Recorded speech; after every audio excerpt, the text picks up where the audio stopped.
Well, hello, it's Miss Doubtfire. Now, what's going on, guys? It's Courtney here. I want to talk to you guys about the latest financial craze. Everybody wants to know: why is it growing so fast? Is it a bubble? Is it even real? Okay, yes, you guessed it. It is Bitcoin. It has been on a straight tear these last couple of months, coming all the way from just $1,000 a coin at the beginning of the year, going up to all the way over $19,000. Okay, I want to talk to you about this being a good investment, as well as other investments opening up because of this Bitcoin. Okay, this magic cryptocurrency. All right, but first I want to talk about a few things. I'm not going to make this video too long. I want to touch some bases, go over the individual investments. In future videos, I am going to go in these investments in depth individually, but I'm just touching the surface right now. And I encourage comments, questions, any concerns. Please put that under here.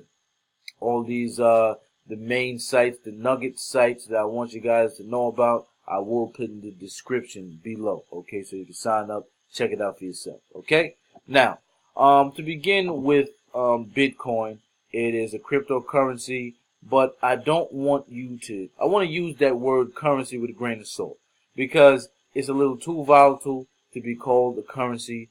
A currency has to be a little more stable for investment. Okay. It is a great asset.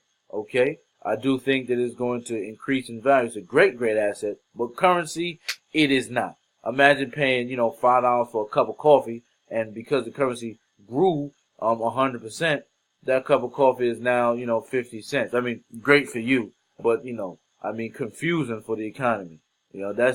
We need stability. Humans are creatures of habits. It is not a currency, in my opinion.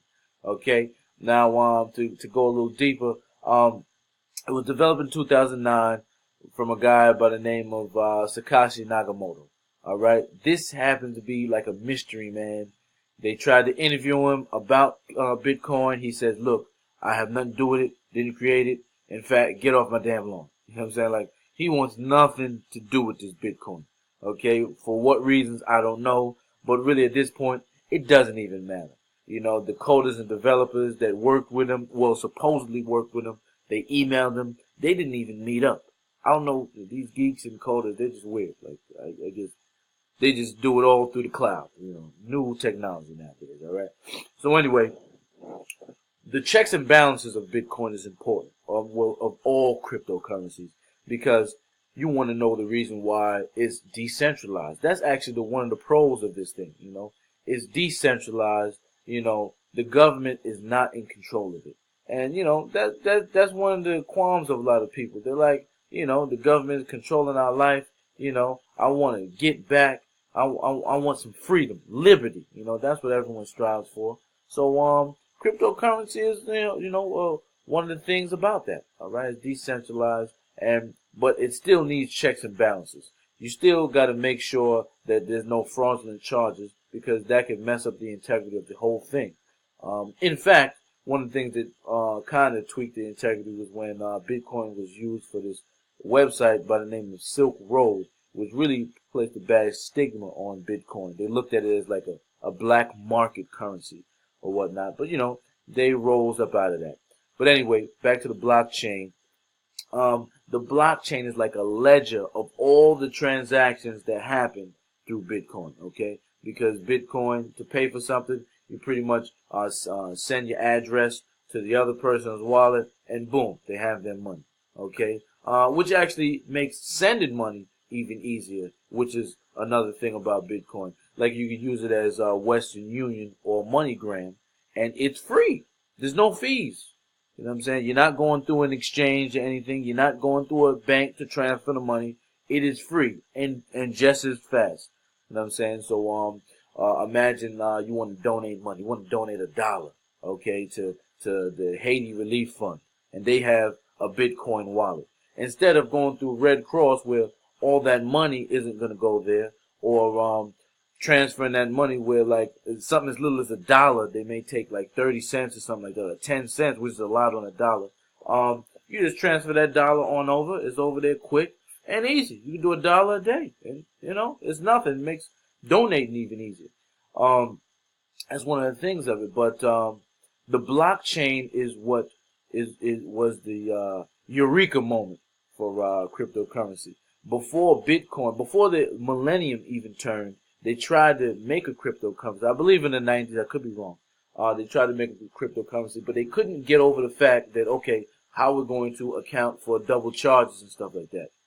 How are we going to stay on top of fraudulent charges? Not only double charges, but like people using it, that don't even own it, or stealing money out of someone's virtual wallet. Now this genius mechanism was made, and they made the checks and balances through the blockchain. The miners of this, which in the beginning, miners, they set up their machines, their computers. They put in GPUs into the computers, along with this mining device that uses algorithms and math to then make new Bitcoin. And that's what adds Bitcoins to the system, or to the blockchain. They add Bitcoins and other cryptocurrencies to the blockchain, as well as regulating the transactions. Okay, so that's kind of like the basis of how it works. All right. Now I want to go on to these other investments, and like I said briefly, I'll go into each one in depth. But of course, the first investment that I see as a no-brainer is to just buy and hold. You can just go to Coinbase, and I'll have these links in the description so you find it nice and easy. But Coinbase, this is one of the most popular exchanges, well, the most popular Bitcoin exchange, where you can go ahead, sign up, you add your bank account, whatever, your debit card information. It is limited though. You can only get like through a debit card, you only send like $1,000 a week, 10,000 with your bank card. You can't just do $1 million, whatever. You have to set a rapport with the company first. But anyway, you see it's at 15,000 here. You just go to buy, okay. And I'm saying you type in the amount you want to do. Boom, $1,000. Boom, easy peasy. Go ahead and buy your Bitcoin right there. That's how you get your start in it. You go ahead, you buy that. It's at 15,000 now. I guarantee it'll be by 2018. It'll definitely be up to 20,000. Okay, so that's your $5,000 right there. And for another couple of years, it's only a matter of time that it gets to six figures. I mean, I guarantee. Okay. Now, I mentioned mining before, right? Where computer guys, they would set up their computer and put the mining devices on the computer. Now we have another business opportunity that was created. They have cloud mining. Now, basically, these companies, they have a bunch of servers, a bunch of mining devices, and where you can rent through the cloud, just by coming here. You buy a hash rate, and mining devices are mined by hashes. Okay, so basically, if we're going by mega hashes, there's like a million hashes per mega hash. So like a mega hash means 1 million hashes per second. A gigahash is like what, a billion hashes per second. And over here we have terahash. That is 1 trillion hashes per second. That's just your hash rate. The more hashes you get, the faster you mine, the more money you can create. Okay? And this is something called HashFlare. Okay, HashFlare.com. Once again, I'll put the link in the description. But HashFlare.com, they allow you to rent their servers, rent their mining space, and you go ahead and buy hash power and earn a daily rate. The percentage goes about 1% per month, a little over 1%, which is a great return. I'm not talking about APR. I'm talking about per day, 8% per day on your money. So imagine you have $1,000 in there. 1% a month is $10 a month. I mean, percent a month. Well, that's 1% per day. If you have $1,000 in hashes per second, terahash. So Very good opportunity. Another mining company is USI-Tech.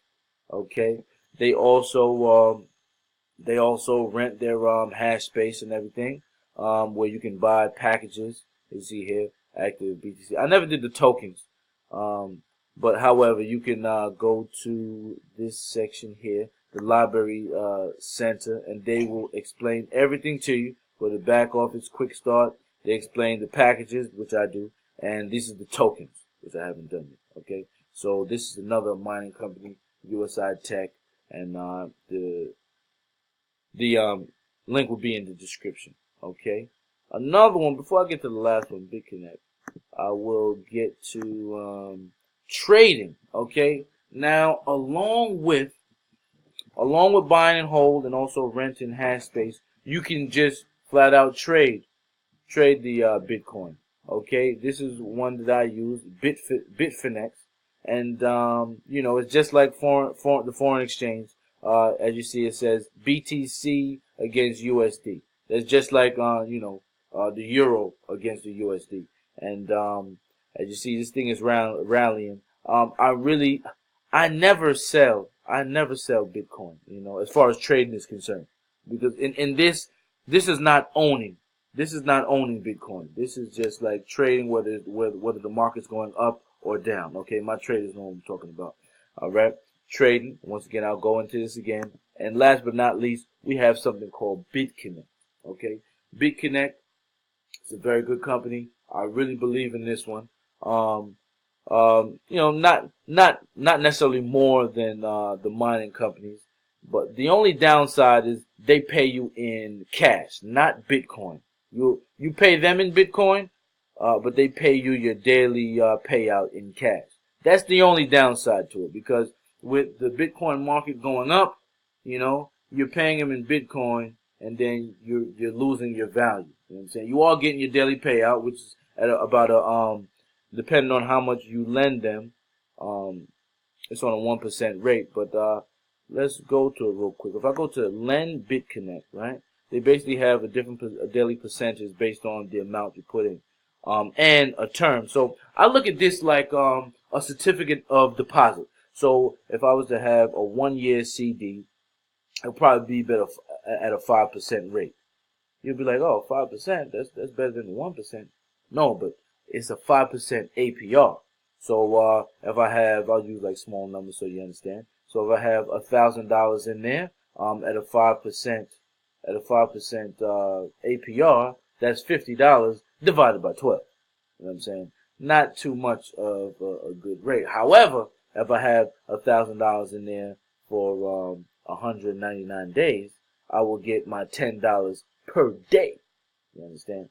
$10 a day. Okay, which is $3,000. Okay, plus my principal back. So at the end of this whole term, I can take out the daily what I accrue daily, but then I get my principal back at the end of the 299 days. All right, and as you see, if you put in more, like between 1,000, 10, and 5,000, 10% daily, and then you can take advantage of a shorter term with more return daily. Okay, 0.25% daily if you invest at least $10,010. So once again, a great opportunity. The only downside is that they don't offer payment in Bitcoin. But nonetheless, a great opportunity. Okay, so guys, those are in short, those are basically the background of Bitcoin. I explained it as a good investment, why you can buy and hold, how you can trade it, how you can do cloud mining, how you can lend based on the Bitcoin. All right. If you guys have any questions and concerns, comments, please please write them.